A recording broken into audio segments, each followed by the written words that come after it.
संत रामपाल जी महाराज एक ऐसे महान संत जिन्होंने अपनी सतभक्ति संत रामपाल जी महाराज एक ऐसे महान संत जिन्होंने अपनी सतभक्ति, तत्व ज्ञान, करुणा और सेवा के बल पर समाज में नई मिसाल कायम की है।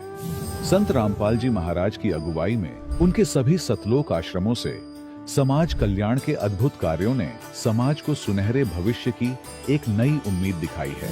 संत रामपाल जी महाराज से नाम दीक्षा लेने के बाद लाखों लोगों की लाइलाज बीमारियां जैसे कैंसर, एड्स आदि ठीक हुई। संत जी के ज्ञान से प्रेरित होकर उनके अनुयायियों ने लाखों यूनिट रक्तदान किया। संत जी ने लाखों बहन बेटियों का दहेज मुक्त विवाह करवाया।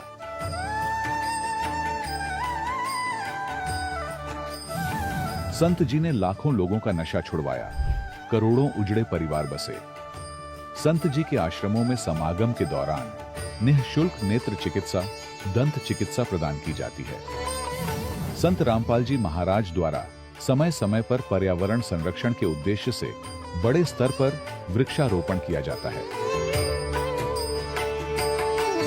संत जी ने जरूरतमंदों को तत्काल राहत पहुंचाने के लिए एम्बुलेंस सेवा शुरू की। संत जी अपने अनुयायियों को देहदान के लिए प्रेरित करते हैं, जिससे मानवता की सेवा और चिकित्सा क्षेत्र में सुधार हो सके। संत रामपाल जी महाराज के सभी आश्रमों में हर रोज निःशुल्क भंडारा आयोजित किया जाता है, जहां हर वर्ग, हर जाति और हर धर्म के लोग एक साथ बैठकर भोजन करते हैं।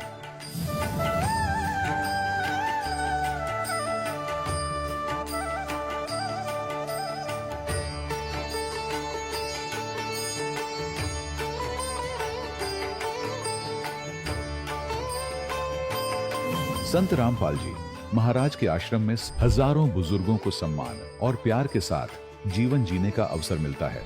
उनके खाने, रहने और स्वास्थ्य की पूरी जिम्मेदारी संत रामपाल जी महाराज उठाते हैं।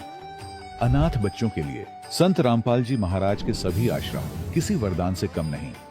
यहाँ उन्हें शिक्षा, संस्कार और भविष्य के लिए बेहतर अवसर प्रदान किए जाते हैं।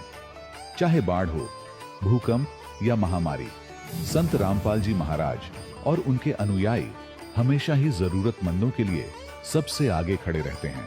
कोविड महामारी के दौरान संत रामपाल जी महाराज के आश्रमों से करोड़ों लोगों के लिए भोजन, दवाइयां और जीवन रक्षक सामग्रियां उपलब्ध कराई गई। चाहे गरीब की मदद हो या किसी शोषित और पीड़ित वर्ग के हक और सम्मान की लड़ाई, संत रामपाल जी महाराज ने हमेशा ही उनकी दबी आवाज को सरकारों तक पहुंचाया है और उन्हें उचित न्याय दिलवाने में अहम भूमिका अदा की है।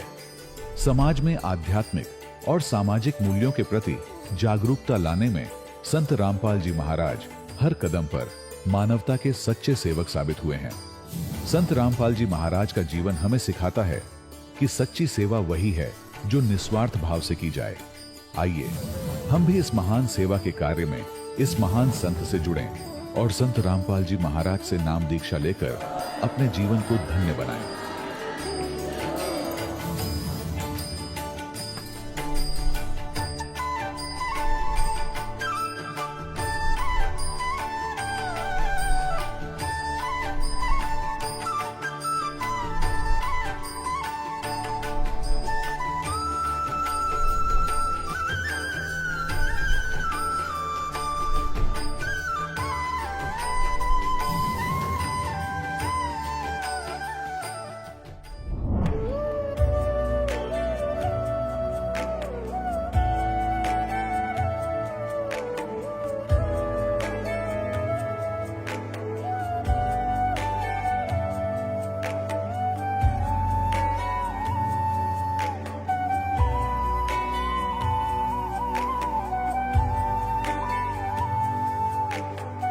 प्रभु राम देव भगवान अल्लाह खुदा ईश आदि नाम एक ही शक्ति के हैं।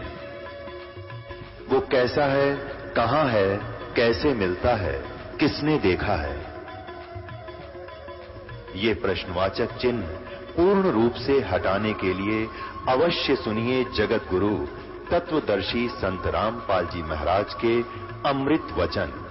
सर्व पवित्र धर्मों के पवित्र शास्त्रों के आधार पर। सत साहिब दर्शकों, जरा सोचिए, जब कोई व्यक्ति न केवल खुद साधना करे बल्कि दूसरों को भी भक्ति का मार्ग दिखाए, हजारों लोगों को दीक्षा दे, लेकिन जब खुद के जीवन में दुख, दर्द और बीमारी का पहाड़ टूटे, तब उसे पता चले कि जो साधना मैं कर रहा हूं वो कुछ भी नहीं है, तो वह क्या करे। दर्शकों, ऐसी ही कहानी थी पंजाब के रहने वाले जगत जी की। जगत जी वर्षों तक दिव्य ज्योति जागृति संस्थान से जुड़े रहे।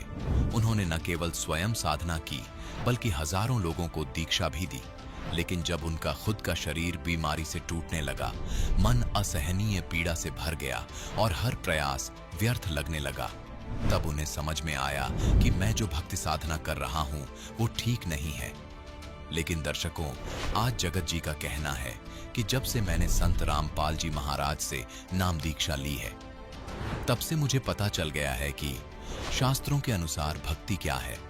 आखिर आज क्यों लोगों को दीक्षा दिलाने वाले जगत जी ने संत रामपाल जी महाराज से दीक्षा ली है? आखिर इसके पीछे की सच्चाई क्या है? आइए सुनते हैं जगत जी की कहानी, उन्हीं की जुबानी। सर नमस्कार। सत साहिब जी। सर क्या नाम है आपका? मेरा नाम जगत दास है, गांव बरगाड़ी, जिला फरीदकोट, पंजाब का हूँ। सर क्या काम करते हैं आप? पहले मैं बिजली बोर्ड में एजेई लगा हुआ था, वहाँ से रिटायर होकर अब घर में ही हूँ। सर संत रामपाल जी महाराज जी से कब जुड़े आप? संत रामपाल जी महाराज जी से मैंने 25 जनवरी 2013 को नाम दीक्षा ली है। सर संत रामपाल जी महाराज से नाम दीक्षा लेने से पहले आप क्या भक्ति साधना करते थे? 1 जनवरी 1996 को मैंने दिव्य ज्योति जागृति संस्थान से नाम दीक्षा ली और वहाँ से ही मैंने जनवरी 1997 में प्रचार करना शुरू कर दिया और अक्टूबर 1997 में मुझे महाराज आशुतोष जी ने आगे नाम दीक्षा देने की अनुमति दे दी और ऐसे चलते चलते मैंने 2003 में अपनी नौकरी छोड़ दी और आश्रम में समर्पित हो गया। वहाँ प्रचार भी करता था, वहाँ सत्संग करता था और नाम दीक्षा भी देता था। सर आपने बताया कि आप पहले आशुतोष महाराज से जुड़े और आशुतोष महाराज जी ने आपको नाम दीक्षा देने का आदेश दिया, यानी कहा जाए कि आप एक धर्मगुरु बने और आपने लोगों को नाम दीक्षा देना शुरू किया। सर आपने अपने जीवन काल में कितने लोगों को नाम दीक्षा दी और कितने आपने सत्संग किए?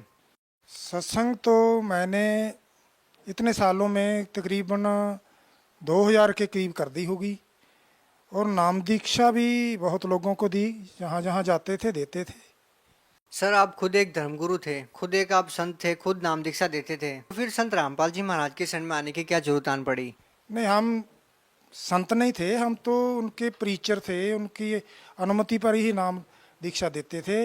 इस पीरियड में मैं बहुत ध्यान साधना करता था, जिसके ज़्यादा बैठने के कारण मेरे पेट के नीचे हिस्से में दर्द हो गया और उसके बारे में मैंने बहुत दवाई ली, एक्सरे कराए, स्कैनिंग कराई, बहुत डॉक्टरों के पास गया, आशुतोष जी से भी विनती की, मगर वो ठीक नहीं हुई। इस कारण मैं फिर सत्संग कम करने लगा और घर में चला गया, वहाँ इलाज भी कराता रहा। एक दिन क्या हुआ कि एक सिख आदमी आया, उसने मुझे रामपाल महाराज जी की एक बुक दी। उस बुक को पढ़ने के बाद मैं रामपाल महाराज जी के सतलोक आश्रम में गया और वहाँ से नाम दीक्षा ले ली। सर आप खुद नाम दीक्षा देते थे, आपके पास मंत्र जाप थे, आप कौन से मंत्रों का जाप करते थे जो आशुतोष महाराज जी ने आपको दिए? दिव्य ज्योति जागृति संस्थान में 4 किस्म की क्रियाएं कराई जाती है। एक तो है कानों वाली, उससे कानों को बंद करके अनहद वाणी सुनाई जाती है, आंखों को बंद करके प्रकाश दिखाया जाता है और खिचड़ी मुद्रा लगा के नाम का सिमरन करते हैं, सोहम नाम का सिमरन करते हैं और जब श्वास ऊपर लेके जाते हैं, हंग जब श्वास छोड़ते हैं, ये 4 क्रिया कराई जाती है। सर आपको आशुतोष महाराज जी ने नामदान देने की आज्ञा दी, आप खुद नाम दीक्षा देते थे, तो फिर सर आपको उन मंत्रों का लाभ क्यों नहीं मिला, क्यों आपको बीमारियों ने घेरा? ये बात पहले तो हमें समझ में नहीं आई। जब हम किसी परिचर साथी से जहाँ महाराज जी से पूछते थे तो कहते थे ये आपके कर्म है, ये तो भोगने पड़ेंगे। और जब मुझे किताब मिली संत रामपाल जी महाराज की, उसको पढ़ा तो फिर मुझे पता चला कि हम तो जो भक्ति कर रहे हैं ये नीचे स्तर की भक्ति है। ब्रह्म तक की बात करते थे वो। हम ग्रंथ को भी पढ़ते थे तो उसमें पार ब्रह्म पूर्ण ब्रह्म की बात आती थी। उसके बारे में मुझे ज्ञान पहले नहीं था। जब मैंने ज्ञान गंगा पुस्तक पढ़ी तो उसमें पता चला कि ब्रह्म एक नहीं है, जो तीन रंजन ब्रह्म है, परब्रह्म है और एक पूर्ण ब्रह्म है। तब मेरे अंदर ऐसी जिज्ञासा उठी कि मुझे भी पूर्ण ब्रह्म का ज्ञान होना चाहिए। और जिस दिन मैं किताब पढ़ ली तो मैं सारी रात रोता रहा कि संसार के सुख भी छोड़ दिए, नौकरी छोड़ दी, और आगे मुझे पूर्ण ब्रह्म परमेश्वर का ज्ञान अभी तक मिला नहीं। पता नहीं मेरा जीवन ऐसे बर्बाद हो जाएगा। फिर मैं अगले ही दिन संत रामपाल जी महाराज जी के पास सतलोक आश्रम में पहुंचा, वहां जाकर नाम दीक्षा ली। सर लाखों लोग देवी ज्योति संस्थान से जुड़े हुए हैं, आशुतोष महाराज जी को फॉलो करते हैं। जैसे कि आपने बताया कि आप एक परिचर्य, आप खुद नाम दीक्षा देते थे। सर आप उन लोगों को क्या कहना चाहेंगे जो लोग देवी ज्योति संस्थान से जुड़े हुए हैं और ये सोच के उनसे नाम दीक्षा लिए हुए हैं कि उनको एक मोक्ष मार्ग मिलेगा, जब आप खुद ही उनकी भक्ति से सेटिस्फाई नहीं हैं, आप खुद नाम दीक्षा देते थे, तो उन लोगों का क्या होगा? आखिर वो लोग ये क्यों नहीं समझ पा रहे हैं कि आप लोग सही भक्ति में लगे हुए हैं या नहीं लगे हुए, या आपको कोई गलतफहमी हुई है? क्या कहना चाहेंगे? आज संसार में देखा जाए तो जो भी जहाँ भी जाता है उसको ही बड़ा मान रहा है, उसके आगे जानने की कोई कोशिश नहीं कर रहा है। उनको समझाएंगे, बताएंगे तो भी जल्दी से वो छोड़ने को तैयार नहीं है। मैं उन मेरे भाइयों को बेनती करूंगा कि वो संत रामपाल जी महाराज के सत्संग प्रवचन जो चैनल पर आते हैं वो सुने, निष्पक्ष होकर सुने, और उनके द्वारा रचित धार्मिक पुस्तक है ज्ञान गंगा, उनको पढ़ें। 1 बार 2 बार 3 बार पढ़ें और पढ़ने के बाद मेरी तरह निर्णय लें कि आपने ब्रह्म तक की भक्ति करनी है या पूर्ण ब्रह्म परमेश्वर के पास जाकर सदा के लिए मोक्ष कराना है। पढ़ने के बाद, ज्ञान को जानने के बाद संत रामपाल जी महाराज की शरण में आकर इस ज्ञान को प्राप्त करें। सर देखिए, आज तक संत रामपाल जी महाराज पर आरोप लगे थे कि वो अन्य धर्मगुरुओं की निंदा करते हैं, तो सर आज आप खुद ही आशुतोष महाराज की भक्ति पर प्रश्न चिन्ह खड़ा कर रहे हैं। क्या आपके ऊपर भी ये आरोप लगाना उचित होगा कि आप आशुतोष महाराज की निंदा कर रहे हैं? देखो, ये बात निंदा की नहीं है। हम पहले सभी लोग पढ़ने लगते हैं तो प्राइमरी पास करते हैं, मगर उसको पकड़ के बैठ नहीं जाते, फिर मिडिल करते हैं, हायर क्लासेस जाते हैं, कॉलेज जाते हैं। जो जहाँ भी जाते हैं हम उनकी निंदा नहीं करते, उनको ये बताते हैं, ये नहीं कहते कि उनका मार्ग गलत है, ये बताते हैं कि भाई ये मोक्ष का मार्ग नहीं है, उनका मार्ग मोक्ष का नहीं है। नीचे की भक्ति करते हैं, वो बुरे कर्म भी चढ़ाते हैं, ये तो हो सकता है, समाज सुधारक हो सकते हैं, मगर पूर्ण मुक्ति का जो मार्ग है, पूर्ण ब्रह्म परमेश्वर की जो भक्ति है, वो संत रामपाल जी महाराज जी के पास है। उनके पास जाकर जो भक्ति करेंगे तब ही हमारी मोक्ष होगी, ये निंदा नहीं है।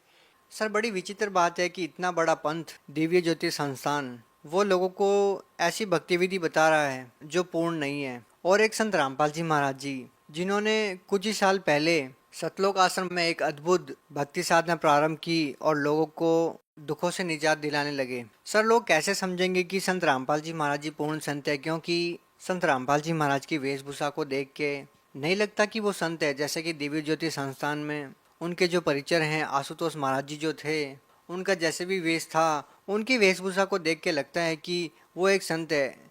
लेकिन संत रामपाल जी महाराज की भक्ति विधि आप लोग बता रहे हैं कि सही है, लेकिन उनको देख के ये नहीं लगता कि वो एक संत है। क्या कहना चाहेंगे, एक वेश का होना क्या एक संत को प्रमाणित करता है कि वो एक संत है? महापुरुष कहते हैं, वेश पेश मत भूलिए, पूछ लीजिए ज्ञान।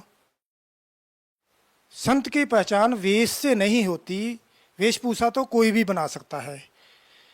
संत की पहचान उसके ज्ञान से होती है।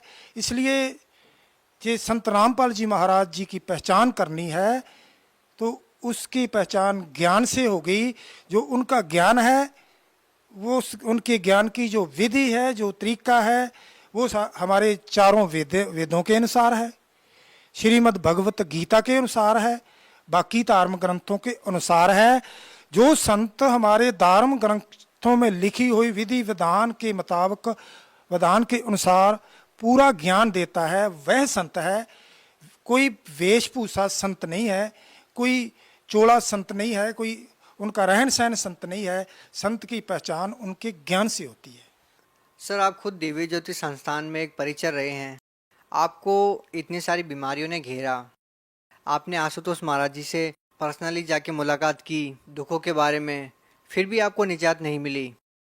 क्या संत रामपाल जी महाराज से नाम दीक्षा लेने के बाद आपको उन दुखों से निजात मिली, छुटकारा मिला?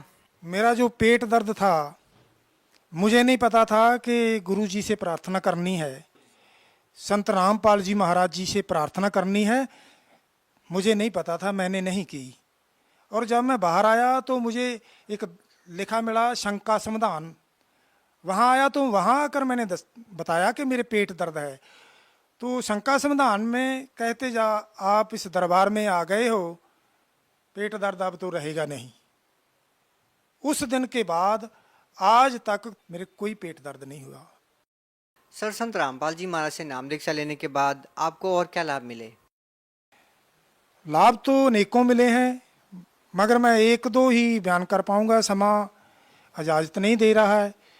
मेरी भक्तमती है, उसके गले में इतनी बड़ी गांठ थी। हमने डॉक्टरों को दिखाया, डॉक्टर बोलते हैं कि इसका ऑपरेशन होगा। वो कहती मैं ऑपरेशन तो कराऊंगी नहीं। फिर मैं गुरुजी संत रामपाल जी महाराज जी के पास गए, वहाँ प्रार्थना की गुरुजी ये इतनी बड़ी गांठ है, डॉक्टर कहते हैं ऑपरेशन कराओ। तो संत रामपाल जी महाराज जी ने आशीर्वाद दिया कि बेटा कोई ऑपरेशन नहीं कराना है, ये ठीक हो जाएगी। वो 15 दिन के बाद ही ठीक हो गई। और उसके बाद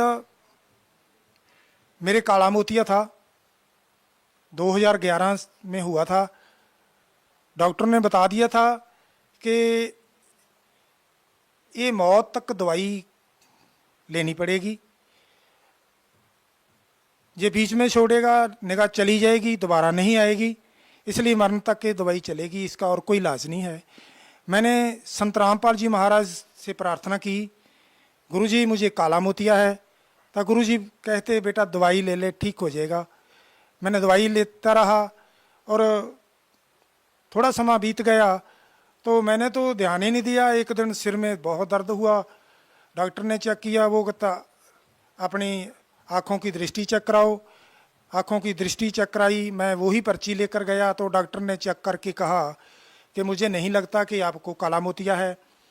कहता मैं एक चेक करता हूँ। जब उसने मेरे दवाई पा के चेक किया तो उसने कहा कि 2 टेस्ट और करेंगे जो बठिंडा से होंगे। मैं कहता हूँ कि 99% काला मोतिया नहीं है। तो जब मैं बाहर आया तो मुझे बाहर दिखाई नहीं देता था। मैं डॉक्टर के पास फिर गया तो डॉक्टर कहने लगा कि ये दवाई का 7 घंटे असर रहेगा, धूप में जाओगे दिखाई नहीं देगा, गांव जाना है तो किसी को बुला लो। मैं फिर वापस आया, मैं सोचता था किसको बुलाऊं। इतने में एक लड़का जो 12, 13, 14 साल का होगा, वो मेरे मोटरसाइकिल पर आके बैठ गया। कहने लगा अंकल कहाँ जाना है, बरगाड़ी जाना है? मैंने कहा हाँ बरगाड़ी जाना है। आपको मोटरसाइकिल चलाना आता है? वो कहता हाँ बैठो। मैं उनके पीछे बैठ गया और एक 8-7 साल का लड़का मेरे पीछे और बैठ गया। मैंने आंखें बंद कर ली। बंद करने के बाद 10-12 किलोमीटर मेरा गांव है, वो मेरे घर के तकरीबन 200 मीटर पीछे मेरा घर खेतों में है। 200 मीटर पीछे मोटरसाइकिल जब बंद हुआ तो मैंने आंखें खोली, देखा तो वहाँ कोई लड़का नहीं था। मैं तो हैरान हो गया कि कौन था जो मुझे छोड़ने आया और कहाँ चला गया। मैं घर गया तो बस रो ही सकता था। और मुझे कौन छोड़ने वाला था? संत रामपाल जी महाराज जी ने अपना वेश बदल के मुझे वहाँ छोड़ने आए।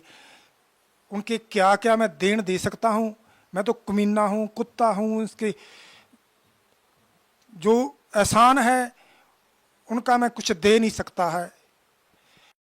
सर देखिए, बड़ी विचित्र बात है और हमें खुशी भी हो रही है इस बात को लेके कि आप जैसे नेक इंसान भी हैं जो लाखों लोगों को प्रतिनिधित्व करते थे। आप सत्संग करते थे, नाम दीक्षा देते थे।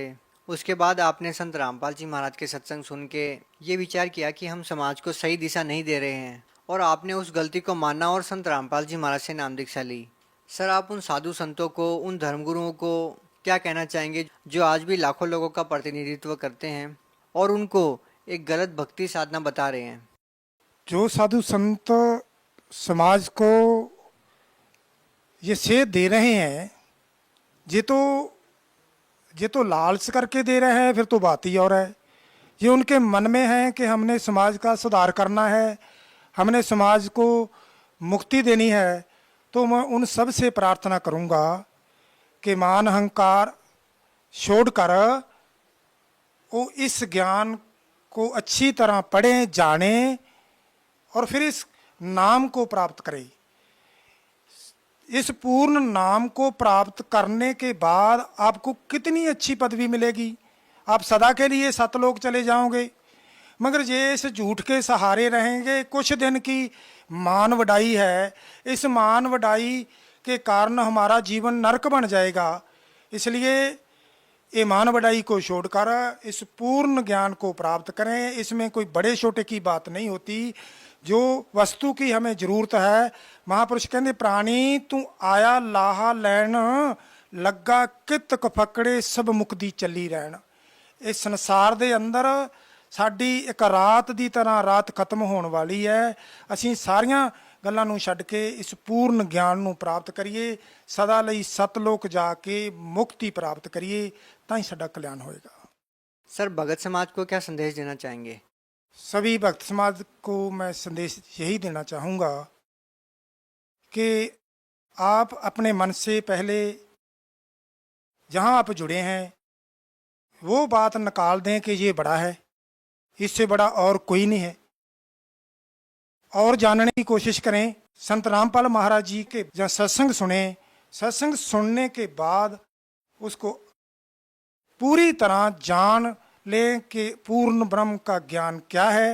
उसके बाद ही संत रामपाल जी महाराज जी की शरण में आकर ये ज्ञान प्राप्त करें और मुक्ति को प्राप्त करें। जहाँ गया हुआ मनुष्य दोबारा इस संसार में नहीं आता, सदा के लिए मुक्त हो जाता है। ऐसा ज्ञान प्राप्त करें। जी, बहुत बहुत धन्यवाद सर आपका। दर्शकों, अभी आपने सुने संत रामपाल जी महाराज से दीक्षा प्राप्त करके सुखी हुए भक्त के अनुभव। अब देखिए जगत गुरु तत्वदर्शी संत रामपाल जी महाराज के मंगल प्रवचन। ये परमात्मा सत्य पुरुष ये चारों युगों में आते हैं। सतयुग में इनका सत सुकृत नाम होता है, त्रेता में इनका नाम मुनिंदर होता है, द्वापर में उस परमेश्वर का नाम करुणामय होता है, और कलयुग के अंदर वो परमात्मा अपना यथार्थ नाम लेकर ही प्रकट होते हैं। कबीर देव, कबीर साहब, कबीर परमात्मा, अल्लाहू अकबर। अभी आपको वेदों से रूबरू भी कराएंगे, उसमें यही प्रमाण दिया हुआ है कि वो परमात्मा 3 प्रकार के शरीर धारण करके 3 प्रकार के शरीरों में रहता है। यानी 3 प्रकार के शरीर से अपने पूरे ब्रह्मांडों की वो देखभाल करता है, धारण पोषण करता है। वो कैसी स्थिति है? 3 शरीर। एक प्रकार के तो मालिक सतलोक के अंदर स्थिर रहते हैं, उनके एक रोम को में करोड़ सूर्य करोड़ चंद्रमा मिला दे, इतनी रोशनी उसकी अधिक रहती है इससे। तो दूसरा वो क्या करते हैं, प्रत्येक युग में एक शिशु रूप धारण करके एक लीला करते हैं, उनको एक निसंतान दंपति उठा ले जाते हैं और धीरे धीरे वो एक लीलामय तरीके से बड़े होते हैं।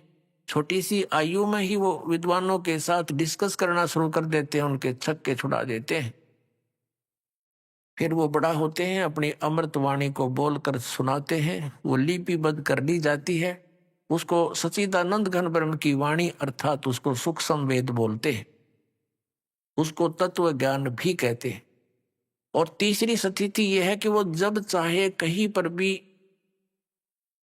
भी किसी महात्मा को आकर, संत को, अच्छी आत्मा को आकर के और कभी भी मिल लेते हैं, कोई साधु वेश बना के, भक्त संत का वेश बना के। ये तीन स्थिति है उस परमात्मा की। तो ये द्वितीय स्थिति यानी शिशु रूप धारण करके आते हैं। तो ये नीरू नीमा कौन थे? ये द्वापर के अंदर एक सुदर्शन भक्त हुआ है वाल्मीकि जाति में, और वो परमात्मा जब कबीर साहब करुणामय नाम से आए हुए थे, वो उनका पक्का भगत था और जिसने पांडवों की यज्ञ को संपूर्ण किया था। उस परमात्मा के इस सत भक्ति मंत्र से जो आपको प्राप्त हो रहा है। अब सुदर्शन जी ने भगवान से कहा कि प्रभु मेरे माता पिता आपके ज्ञान को स्वीकार नहीं कर रहे हैं और ये बिल्कुल नहीं मानते हैं, इनको समझाने की चेष्टा को करो। परमात्मा ने बहुत बार कहा लेकिन उन्होंने एक नहीं सुनी कि तू कहाँ से ले आया? विष्णु जी से ऊपर ब्रह्मा, विष्णु महेश से ऊपर भगवान कहाँ आ गया तेरा? हम नहीं मानते। उनकी मृत्यु होगी। सुदर्शन जी जो थे, सुदर्शन वाल्मीकि, वो बड़े चिंतित थे। प्रभु ने कहा बेटा आप किस बात की चिंता किए हुए हो? ये तो सबने आना और जाना है, जो सत भक्ति नहीं करेंगे उनकी ऐसी ये चक्कर बना ही रहेगा। तूने सुदर्शन जी ने कहा कि परमात्मा अब तो अंतर्यामी है, इस मरने और जीने की चिंता दास को नहीं है। मुझे चिंता ये सता रही है कि मेरे माता पिता कितनी अच्छी आत्मा के थे और आपके ज्ञान को ना स्वीकार करके अब उनकी क्या दुर्गति होगी, मैं नो चिंतित हूं। मरना तो कोई बात नहीं।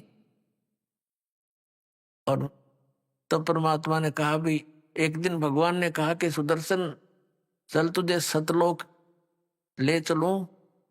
कहने लगा ले चलो मालिक, हम तैयार बैठा आपका दास।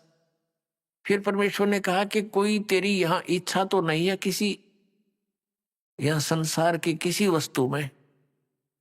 तब उसने कहा परमात्मा और मेरी कोई इच्छा नहीं। एक इच्छा समझो और चाहे मेरी कमजोरी समझो, आप तो अंतर्यामी हैं कि मेरे माता पिता बहुत अच्छे थे, ये प्रभु उन्होंने भक्ति नहीं करी, अब वो कितना कष्ट उठा रहे होंगे। मेरी आपसे प्रार्थना है कि हे परमात्मा उनको किसी जन्म में अपनी शरण में ले लेना, उनका कल्याण करना। अब पुण्यात्मा परमात्मा ने सोचा कि अब देख इतना ज्ञान दे दिया फिर भी इतना प्रेशर इसके ऊपर, इस अज्ञान का। फिर मालिक ने सोचा कि एक मुश्किल से एक भगत तैयार होया है और ये और रह जाएगा इस माँ बाप के चक्कर में। तब परमात्मा ने कहा बेटा तू चिंता ना करे, तेरे माता पिता को मैं अवश्य शरण में दूंगा और उसको पार कर दूंगा। तब वो प्रसन्न हो गया, खुश हो गया। अब मैं निश्चिंत हो गया भगवान कि अच्छा चालीब तू अब मर ले, सतलोक में चल। अब उसको सतलोक भेजा। तो कहने का भाव ये है, यह भी कमजोरी है हमारी। अंत में जब तक हमारा हृदय यहाँ से कंप्लीटली नहीं हट जाएगा तो हम फिर यहीं आ जाएंगे। लेकिन जो साधना आप कर रहे हो ये अनमोल रत्न है, ये आपको यहाँ पर वापस मिल जाएगा। फिर इसका फायदा क्या हुआ? स्वर्ग में चले जाओगे, वहां देवता बन जाओगे, फिर मृत्यु होगी, फिर यहाँ 84 लाख में फिर भटकोगे। अब ये सुदर्शन का ये भी कमजोरी थी, वीकनेस थी उसकी, वो भी यही रखने की, काल के जाल में फंसाए रखने की। जैसे एक वृद्ध व्यक्ति कमजोर सा था, उसके अस्थि पंजर सा दिखा था। डॉक्टर के पास गया, डॉक्टर से कहा डॉक्टर जी मैं उठता हूं ना तो मुझे चक्कर आते हैं। डॉक्टर ने कहा कि बाबा या कमजोरी है, वीकनेस है, कमजोरी। फिर कहा कि मेरी पिंडलियों में दर्द रहता है। डॉक्टर ने कहा कमजोरी है। मेरे सिर में दर्द हो जाता है। डॉक्टर ने कहा बाबा कमजोरी है। तो वो बाबा जो है बूढ़ा नाराज हो गया और कहने लगा तो डॉक्टर है गमचक्र, एक के बाद जाना है क्या, कमजोरी है, कमजोरी है, कुछ और भी कहेगा। तो डॉक्टर ने बोला बाबा यह भी कमजोरी है, क्योंकि कमजोर आदमी ने गुस्सा गणाया करे। तो यह भी कमजोरी ही थी उसकी, सुदर्शन जी की, जो न्यू कह था कि मेरी क्या इच्छा नहीं है भगवान, किसी चीज में इच्छा नहीं है, बस मेरे माता पिता की याद आवे है कि वो कितना दुखी हो रहे होंगे। यह भी कमजोरी ये थी जो यहाँ फंसा देती, उसको माता पिता के पास पटक दो, काल उसको उठा के जहां आशा ता बासा हुई। तो पुण्यात्माओं अगले जन्म में वो सुदर्शन जी के माता पिता ब्राह्मण और ब्राह्मणी दोनों का योग हो गया। तो परमात्मा उनको मिले, लेकिन उन्होंने उनकी बात को नहीं माना। 3-4 वर्ष के होके अंतर ध्यान हो गए, वापस फिर नहीं आए। जब परमात्मा ने कहा था तुम नाम ले लो, 3 वर्ष का बालक थे, और उस सुदर्शन की माता पिता वाली आत्मा से कहा कि तुम उपदेश ले लो, और वो नो के हम ये हमारे पास रहे और हमने नो का नाम ले लो, मन गुरु बना लो, देख बेइज्जती करे हमारी। परमात्मा अंतर ध्यान हो गए। वो सारी जीवन रो रो कर काटा न, वो जीवन बहुत बुरी तरह रोते रहे, उनकी तरफ बना दी। ये सचमुच भगवान थे, हमने मानी नहीं उनकी बात। अगले जन्म में वो फिर ब्राह्मण ब्राह्मणी का हो गया, और वो भगवान शिव के उपासक थे। गौरी शंकर सरस्वती उनका नाम था। तो गौरी शंकर सरस्वती इनका नाम था। इनका दोनों का फिर योग हो गया पति पत्नी के रूप में। गौरी शंकर जो है ये भगवान शिव के पुजारी थे और बहुत ही नेक आत्मा थे। निस्वार्थ भाव से भगवान शिव की शिव पुराण की कथा करते थे, किसी को मिसगाइड नहीं करते थे अपनी रोजी रोटी के लिए। और कथा में जो भी कोई दान दक्षिणा आ जाती थी उसी से निर्वाह चल रहा था, और शेष जो बच जाता था भोजन से वो भंडारा कर देते थे, संग्रह नहीं करते थे। अब क्या हुआ, अन्य जो दूसरे ब्राह्मण थे वो रोजी रोटी के लिए कथाएं किया करते थे, वहां लोगों ने जाना कम कर दिया। गौरी शंकर के पास उनका समूह ज्यादा हो गया, तो अन्य जो ब्राह्मण थे वो उनसे ईर्ष्या करने लग गए। इस बात का ज्ञान था मुसलमानों को, ये काशी शहर में जन्मे थे।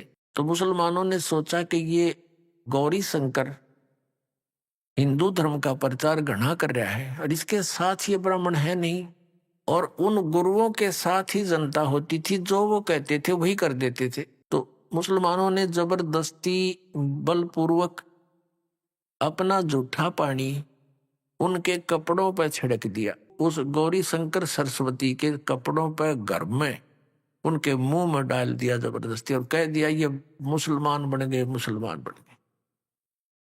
अब वो जो विरोधी ग्रुप था ब्राह्मणों का, उन्होंने सब जगह कह दिया कि गौरी शंकर मुसलमान बन गए हैं, उनका वहां कोई नहीं जाएगा, उसको अधिकार नहीं रहा हमारे पुराणों और ग्रंथों के जो है ना प्रचार करने का। गंगा में स्नान करना भी बंद करवा दिया। अब वो विवश हो गए, निर्वाह की समस्या आ गई, तो उनका नाम रख दिया, एक का गौरी शंकर का नाम रख दिया नूर अली, जिसको नीरू कहने लगे, और सरस्वती का नाम रख दिया नियामत, उसको नीमा कहने लगे। इस प्रकार नीरू और नीमा नाम से वो दोनों प्रसिद्ध हुए। निसंतान थे, उनका संतान नहीं थी, आयु लगभग 50 से ऊपर हो चुकी थी, 60 के आसपास। अब गंगा में स्नान करते थे पहले प्रतिदिन, अब गंगा में स्नान करना बंद करवा दिया।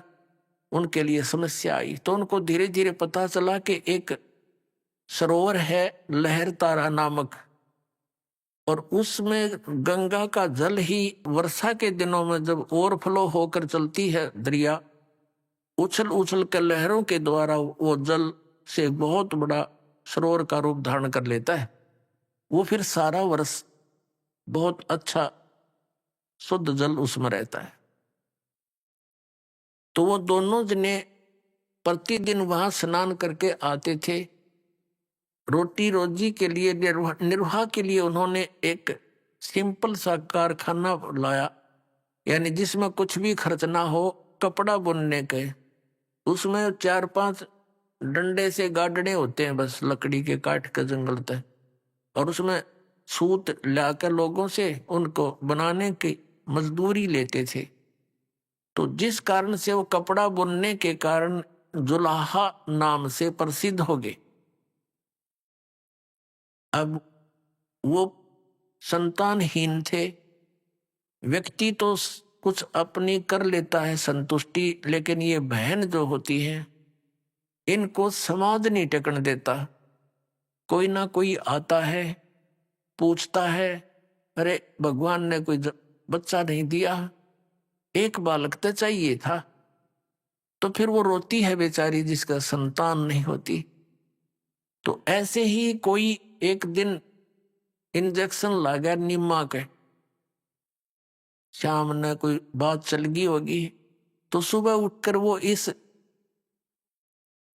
ज्येष्ठ सुदी पूर्णमासी को सुबह सुबह ब्रह्म मुहूर्त में स्नान करने के लिए चल पड़े। और शाम ने कोई रिश्तेदार या कोई पड़ोसी आकर उसको प्रेरित कर गया कि भगवान ने एक बालक तो देना ही चाहिए था, और बच्चे बिना तो जीवन ने कुछ को ना। ऐसा हमारी अपनी सोच है, लेकिन भक्ति मार्ग में इसके विपरीत ज्ञान है। वो समय आने पर बताएंगे, अभी इतना समय नहीं। अब नीरू नीमा दोनों स्नान करने के लिए प्रतिदिन की तरह वो चल पड़े। कहाँ? अपने उसी स्थान पर जहां प्रतिदिन स्नान करते हैं, लहर तारा तालाब पे। उधर से क्या होता है, वो परमेश्वर अपने लीलानुसार, अपने गुणानुसार सतलोक से गमन करके, गति करके, बिजली जैसी गति तीव्रता से वहां से आया। एक प्रकाश का पुंज दिखाई दिया, प्रकाश का गोला सा, और वहां पर एक प्रत्यक्ष दृष्टा थे अष्टानंद ऋषि। वो प्रतिदिन उसी स्थान पर स्नान करने जाते थे। एकांत स्थान देखकर प्राकृतिक, वहां बैठकर अपने गुरुदेव स्वामी रामानंद जी से प्राप्त साधना का वहां अभ्यास करते थे। उस दिन भी वो नाहक स्नान करके साधना करने का प्रयत्न कर रहा था। उसी समय ऊपर से एक प्रकाश का गोला सा आया। अष्टानंद महर्षि की आंखें ऊपर को हुई, देखा तो बहुत तेज था, वो आंखें बंद होगी। जैसे हम सूर्य की तरफ देखते हैं, हमारी आंखें सूर्य की तरफ ज्यादा देर नहीं देख सकती, फिर आंखें बंद हो जाती है। बंद आंखों में हम क्या देखते हैं कि सूर्य के आकार का एक धीमा सा गोला सा दिखाई देता है, उसका आकार दिखाई देता है, प्रकाश रहित। तो ऐसे जब अष्टानंद जी की आंखें बंद हुई, प्रकाश को सहन नहीं कर सकी, परमात्मा के प्रकाश को, तो आंखें बंद होगी। आंखें बंद होने से उसने क्या देखा कि कोई शिशु दिखाई देता, बालक। आंखें खोली, क्या देखा कि वो प्रकाश उस लहर तारा तालाब के ऊपर एक कोने में सिमट गया। आगे वो अंधेरा था, देख नहीं सका। अब उसने सोचा ये क्या देखा भगवान, अपने गुरु जी से शंका का समाधान कराऊंगा। वो तो उठकर चला गया और अपने गुरु स्वामी रामानंद जी से पूछा कि हे भगवान, आज मैंने ऐसे ऐसे देखा, ये कोई मेरी भक्ति की उपलब्धि है या कोई मेरा भ्रम है? आकाश से प्रकाश का गोला सा आया, आंखें मेरी सहन नहीं कर सकी, बंद हुई तो उसमें एक शिशु रूप दिखाई दिया, बालक का। रामानंद जी को जैसा ज्ञान था, अपने शिष्य की शंका का समाधान इस प्रकार किया कि बच्चा, इस तरह के ऊपर से जो प्रकाश के तारे से टूटते हैं, तो ये कोई अवतार लोग आते हैं नीचे, वो किसी माँ के गर्भ में जाएगा और वहां से फिर जन्म लेकर यहाँ कोई लीला करने आया है। ऊपर के लोगों से कोई अच्छी आत्मा या कोई अवतार गण आते हैं तो ऐसे लक्षण होते हैं। अब अष्टानंद तो संतुष्ट हुआ क्योंकि गुरु जी जो शंका का समाधान करे वो फाइनल है। अब उधर से क्या हुआ, वो नीरू निमा आ रहे थे स्नान करने के लिए उसी स्थान पर लहरतारा तालाब में। रास्ते में नीमा को वो बातें याद आई जो शाम के समय किसी बहन ने उसको प्रेरणा कर दी थी कि बता बालक बिना भी कोई जीवन हो से। तो वह ज्यादा दुखी हो रही थी, रोने लगी, हे भगवान, हे भगवान शिव जी। भले ही वो मुसलमान बन गए थे लेकिन भगवान शिव की पूजा हृदय से वो भूल नहीं पाए थे। और कहने लगे, भगवान शंकर, आपके घर में क्या बच्चों की कमी है? इस दासी को भी एक कोई लाल दे देते, कोई बच्चा दे देते, मेरा भी संसार में हिस्सा हो जाता। पता नहीं क्या क्या बात बनावे हैं, मुझे देखकर छुप जाते हैं कि ये तो मनहूस आएगी। न्यू का कवर रोवे बुरी तरह। अब नीरू ने कहा, नीमा यदि हमारे किस्मत में होता तो भगवान शंकर हमें दे ही देते। अब आंखें खराब ना करें, देखो बच्चा हमारा कोई है नहीं, आंखें तो रो रो कर अंधी हो जाएगी, उंगली पकड़ने वाला बुढ़ापे में कोई है नहीं, तो कुछ विचार विवेक से काम ले, मत रोया कर, चुप हो जा। ऐसे कहते कहते वो लहरतारा तालाब पर आ गए। अब पहले नीमा ने स्नान कर लिया, नीरू बाहर बैठ गया। नीमा स्नान करके बाहर आई, नीरू स्नान करने के लिए फिर लहरतारा तालाब में प्रवेश कर गया। अब ब्रह्म मुहूर्त होता है सुबह का 1.5 घंटा सूर्य उदय होने से पूर्व, और वो 1.5 घंटा ऐसा होता है, एक बार तो ऐसा अंधेरा दिखेगा फिर तुरंत ही चांदना रोशनी सी बन जाती है, नो कुछ दिखाई सा खूब दिखाई देने लग जाता है। नीमा जो वस्त्र बांध कर स्नान किया था उसने, उसको धोने के लिए वापस किनारे पर गई तो क्या देखा कि कमल के फूल पर कोई वस्तु हिल रही है, क्योंकि परमात्मा लीला कर रहे थे, कमल के फूल पर लेटे हुए थे और एक पैर को हिला रहे थे। अब नीमा ने क्या देखा कि कोई सर्प तो नहीं है, कहीं मेरे पति को ना डस ले। जब ध्यान से देखा कि ये तो बालक है, अपने पति को जो साथ में स्नान कर रहा था गहरे पानी में, उसको आवाज लगाई कि जी देखना, देखना ये बालक, देखना ये बच्चा डूबेगा, जल में बच्चा डूबेगा, कमल के फूल पर बालक है। अब नीरू ने सोचा कि या तक कति मेंटल होली बच्चों के मोह में, और देख अब इसने जल में भी बालक दिखाई देने लगे। हे भगवान सद्बुद्धि दो दाता इसको।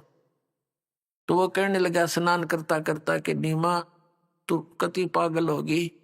तो उसने कहा कि नहीं जी देखना सचमुच, देखो देखो ये रहा बच्चा डूबेगा। अब नीरू ने देखा कि आज इसकी आवाज में कुछ सच्चाई है। जिधर वो संकेत कर रही थी उधर देखा उसने कि सचमुच एक बालक है।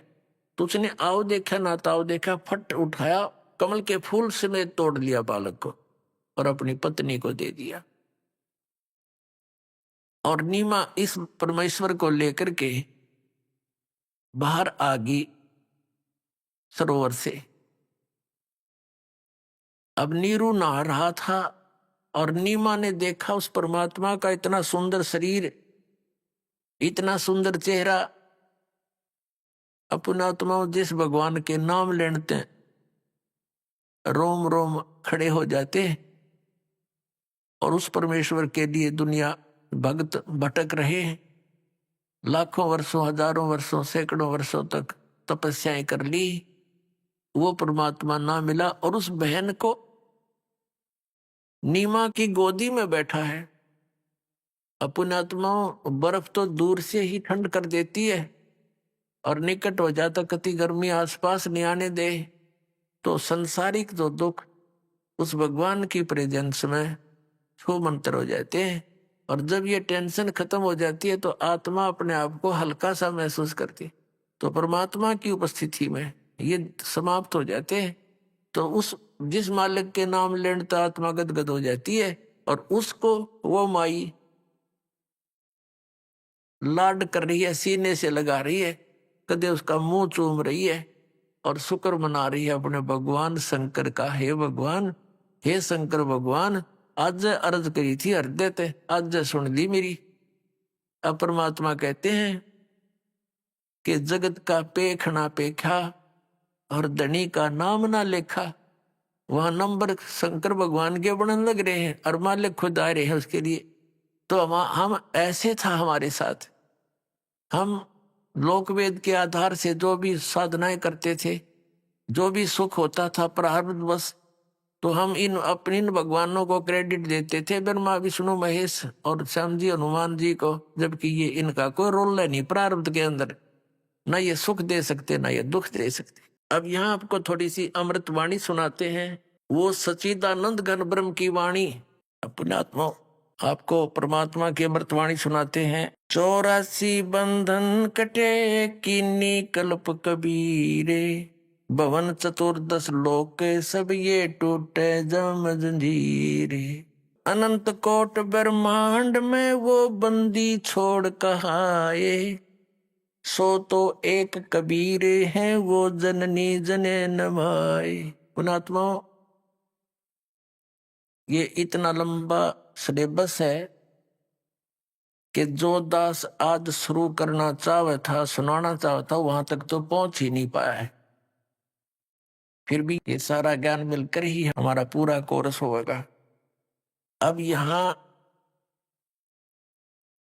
क्या बताया है कि परमात्मा ने, मालूम था कबीर परमेश्वर जी को कि मैं जो वाणी अपनी बोलकर जा रहा हूं, सच्चिदानंद घन ब्रह्म की वाणी, कबीर वाणी, तो आने वाले समय में ये काल के दूत नकली कबीर पंथी इसमें बहुत सा फेरबदल कर देंगे, दंत कथा बना लेंगे।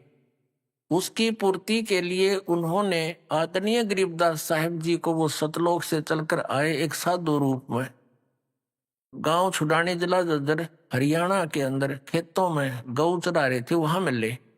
10 वर्ष के बालक थे आदरणीय गरीबदास साहिब जी। उनकी आत्मा को सचखंड लेकर गए, सतलोक दिखाया, सारे ब्रह्मांड दिखाए, ब्रह्मा विष्णु महेश की सचिति से परिचित कराए, फिर उनको वापस छोड़ दिया। उन्होंने फिर वो परमात्मा की महिमा सुनाई, सारी आंखों देखी। अभी नकली कबीर पंथियों की थोड़ी सी झलक दिखाते हैं आपको। इनके द्वारा बताए गए परमात्मा के प्रगट का, वैसे तो मिलता जुलता तो इन्होंने ठीक किया है, लेकिन हंसी आवे ऐसा ज्ञान कथा है बिना बेतुका। अब कहते हैं गुरु बिन काहू न पाया ज्ञाना, जो थोथा वो छड़े मूड के साना। ये देखिएगा कबीर सागर है, ये परमात्मा के सच्चिदानंद घन ब्रह्म की वाणी है या, और लिपिबद्ध की है आदरणीय धर्मदास साहिब जी ने। खेमराज श्री कृष्णदास प्रकाशन मुंबई से ये प्रकाशित है। ये कबीर पंथी ही इसका संशोधक है। कबीर पंथी भारत पथिक स्वामी युगलानंद बिहारी द्वारा पुरस्कृत। ये खेमराज प्रकाश श्री कृष्णदास, ये प्रकाशक व मुद्रक हैं, इसके अध्यक्ष वेंकटेश्वर प्रेस, खेमराज श्री कृष्णदास मार्ग मुंबई। अब इसके देखियो न क्यों कर अड़ंगा कर रखे हैं। ये बोध सागर कबीर चरित्र बोध नामक एक सब्जेक्ट है, अध्याय है यो। इसमें चैप्टर है, यहाँ क्या लिखा है कि संवत 1455 विक्रमी ज्येष्ठ सुदी पूर्णमासी को सोमवार के दिन सतपुरुष का तेज काशी लहर तारा तालाब में उतरा। उसमें पृथ्वी और आकाश प्रकाशित हो गया। उसमें अष्टानंद वैष्णव एक तालाब पर बैठे थे। वर्षा हो रही थी, बादल आकाश में घिरे रहने के कारण अंधकार छाया हुआ था और बिजली चमक रही थी। जिस समय वह प्रकाश तालाब में उतरा, उस समय समस्त तालाब जगमग जगमग करने लगा, बड़ा प्रकाश हुआ और वह प्रकाश उस तालाब में ठहर गया और प्रत्येक दिशाएं जगमगाहट से परिपूर्ण हो गई। इस आश्चर्य में प्रकाश को देखकर अष्टानंद जी आश्चर्यचकित हुए। प्रकाश के फैलते ही मयूर, चकोर आदि नाना प्रकार के पक्षी बोलने लगे। अष्टानंद जी ने उस तेज को देखा तो आन कर उसका समस्त विवरण रामानंद स्वामी से सुनाया, कहा। और स्वामी जी ने, मैंने लहर तारा तालाब में एक ऐसी ज्योति का निरीक्षण किया है जिससे मुझको अत्यंत आश्चर्य हुआ। उस ज्योति का आकाश में उतरे और लहर तारा तालाब में ठहरते देखा। ये सारा, तब यह बात सुनकर रामानंद स्वामी ने अष्टानंद से कहा कि वह प्रकाश जो तुमने देखा उसका कौतुक शीघ्र ही तुम्हारे देखने और सुनने में आवेगा। वह तेज बालक के आकार में हुआ, उस जल के ऊपर कमल के पुष्प में उतारने और बालक के सदृश हाथ पांव फेंकने लगा। आगे इब नीरू के पूर्व जन्म की कथा। सोपत सुदर्शन के माता पिता के थे, वे दोनों भंगी का शरीर छोड़कर ब्राह्मण ब्राह्मणी हुए थे। ये आरती ठीक रखे। आगे देखिए तो दास बताना चाहता है। नीरू जुल्हा काशी में नगरी में रहता था। एक दिवस वह अपनी पत्नी को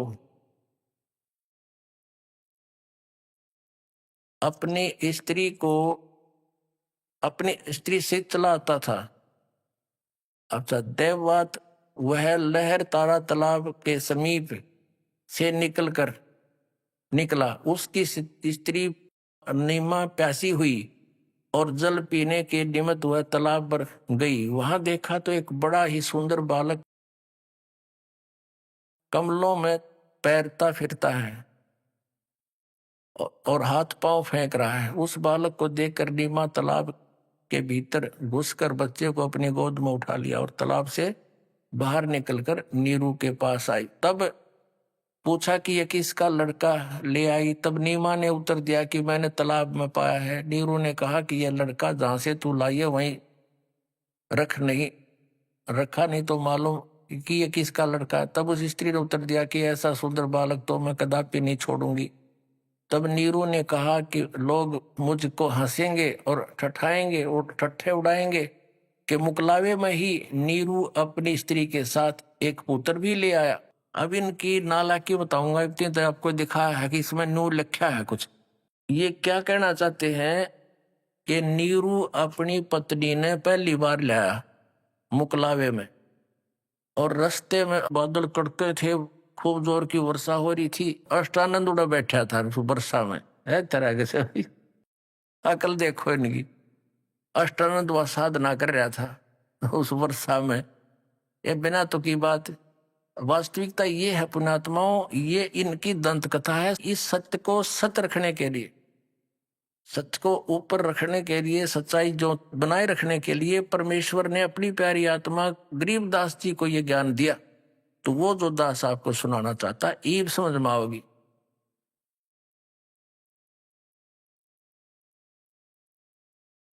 अब आदरणीय गरीबदास साहिब जी ने आंखों देखा उस परमेश्वर का, वो सत्य वर्णन किया है। जैसे तुलसीदास जी ने श्री रामचंद्र जी के लाखों वर्ष पहले घटी हुई घटनाओं को और अपनी चौपाइयों के माध्यम से ज्यों का त्यों वर्णित कर दिया, और जो आज हिंदू धर्म के अंदर उन्हीं चौपाइयों को आधार मानकर भगवान श्री राम की महिमा सुनाई जाती है। अब ये दिव्य दृष्टि होती है। अब जो तुलसीदास जी को जो दिव्य दृष्टि प्राप्त हुई और जो गरीबदास जी को प्राप्त हुई, उसमें बहुत अंतर है। अभी आपने सुने संत रामपाल जी महाराज के मंगल प्रवचन।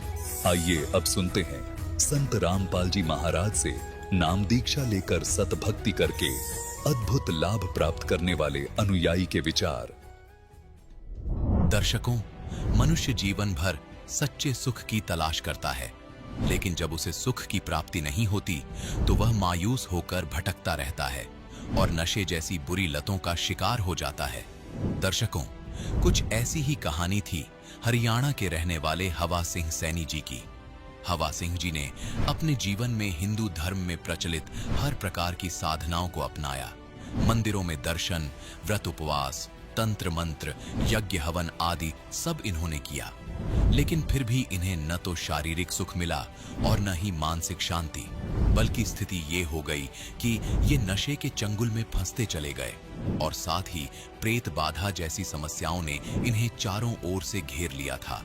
लेकिन दर्शकों, आज हवा सिंह जी का कहना है कि जब से मैंने संत रामपाल जी महाराज की शरण ग्रहण की है, तब से मेरी जिंदगी पूरी तरह से बदल गई है। दर्शकों, आखिर क्यों हवा सिंह जी कह रहे हैं कि केवल संत रामपाल जी महाराज ही शास्त्रानुकूल भक्ति साधना बता रहे हैं? आइए सुनते हैं हवा सिंह सैनी जी की कहानी, उन्हीं की जुबानी। सर नमस्कार। नमस्कार जी। सर क्या नाम है आपका? हवा सिंह सैनी है जी। सर कहाँ से आए हैं आप? गांव चिंदर, डिस्ट्रिक्ट फतेहाबाद, हरियाणा से जी। सर संत रामपाल जी महाराज से नाम दीक्षा कब लिया आपने? 10 मार्च 2013 को जी। सर संत रामपाल जी महाराज से नाम दीक्षा लेने से पहले आप क्या भक्ति साधना करते थे? देवी देवताओं को भक्ति करते थे जी, हनुमान की पूजा करते थे। और पूजा पाजा तो वैसे हमें को ज्ञान नहीं था भक्ति कैसे की जाती है, लेकिन वैसे वो परंपरा थी, वो चल रही थी। उसके बाद में किसी ने कोई 2003 के अंदर कोई जादू टोना कर दिया था जी। हमारे पूरे घर में वो कोहराम मच गया था सारा, मतलब भूत प्रेत की बाधा होगी, बेबस हो गया सारा। झाड़ फूंक वाले कोई मौलवी मुल्ला जो भी लाए, वो कोई 20,000 मांगे, कोई 30,000 मांगे, कोई 10,000 मांगे, जो भी मांगे पैसे उनको दे दिए। मैंने लुट पिट के मैं एकदम खाली हो चुका था। सर जैसा कि आपने बताया कि पहले आप बहुत परेशान थे, आप देवी देवताओं की भक्ति भी करते थे, आपने झाड़ फूंक वालों के पास भी गए, फिर भी आपको राहत नहीं मिल रही थी। तो सर आपको जो समस्याएं थी उनसे आपको निजात कैसे मिली? वो समस्या से नजात जी, संत रामपाल जी महाराज का टीवी में सत्संग आ रहा था। एक दिन मैं सोचा, एक दिन सत्संग आ गया, वो थोड़ा सत्संग देखा मैंने। उसके बाद में मैंने सोचा भी ये साधारण सा आदमी है, बहुत अच्छा ज्ञान दे रहा है। फिर उस टीवी का मैंने टाइम नोट किया, फिर मैंने सत्संग देखा, सत्संग मेरे समझ में आया, मैंने जाके नाम ले लिया। मेरा नाम लेने के बाद में मेरी प्रेत बाधा दूर होगी, हमारे घर में सुख शांति होगी। खेत में मतलब वो पहले बोई हुई कणक वो नहीं होया करती थी, जो 15-20 मन होया करती थी, जो उसको नाम लेने के बाद में 80-90 मन कणक होनी शुरू हो गई थी। उसके बाद में हमने वो भक्ति छोड़ दी जी। हम बिल्कुल ठीक ठाक चल रहे थे, मेरे को सही लग रहा था सारा कुछ, लेकिन गांव वालों को और मतलब घर वालों के दबाव में आके मैंने वो भक्ति छोड़ दी।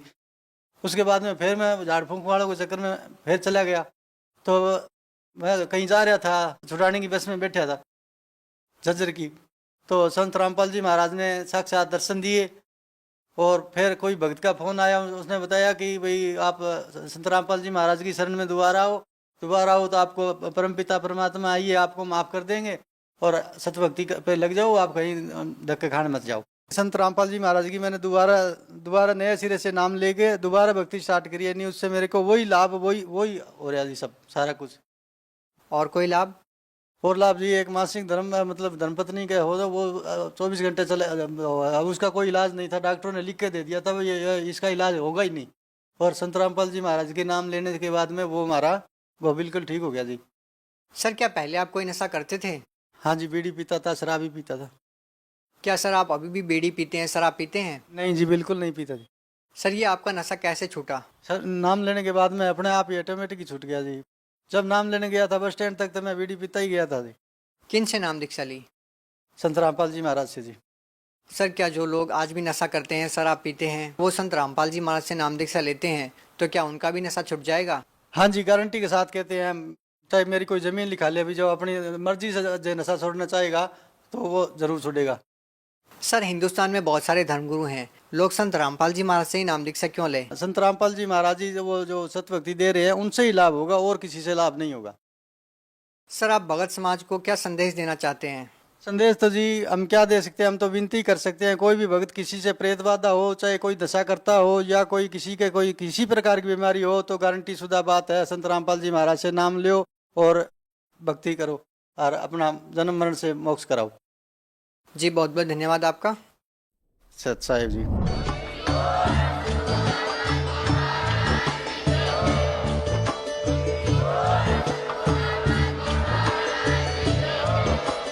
आप सुन रहे थे जगत गुरु तत्वदर्शी संत रामपाल जी महाराज जी के मंगल प्रवचन। अधिक जानकारी के लिए विजिट कीजिए हमारी वेबसाइट www.jagatgururampalji.org। संत रामपाल जी महाराज जी के शुभ आशीर्वाद से पूरे विश्व भर में 500 से भी ज्यादा नाम दीक्षा केंद्र हैं, जिन पर संत रामपाल जी महाराज जी द्वारा ऑनलाइन निशुल्क नाम दीक्षा दी जा रही है। अपने नजदीकी नाम दीक्षा केंद्र का पता करने के लिए संपर्क करें 8222880541।